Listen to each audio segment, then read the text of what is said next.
Welcome, here I've got Samsung Galaxy A51 and I'm gonna show you how to change aspect ratio in the camera app at this device. So let's start by tapping on the camera button to open it. And for now we are on standard photo mode, so we have to stay here and focus on this settings bar. Let's tap to the second from the right button to get access to our aspect ratio.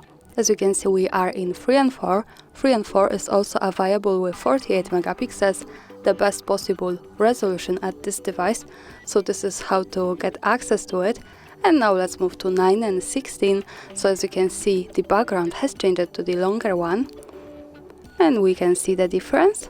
Another tap to the second from the right button and we can move to 1 and 1 aspect ratio, the square one. And here we can also pick the full one, so now we have the full camera frame. And of course, when we tap to this button once again, you can pick whatever you need. Now let me go back to 3 and 4, the original one. And that's all, thanks for watching, subscribe our channel and leave the thumbs up.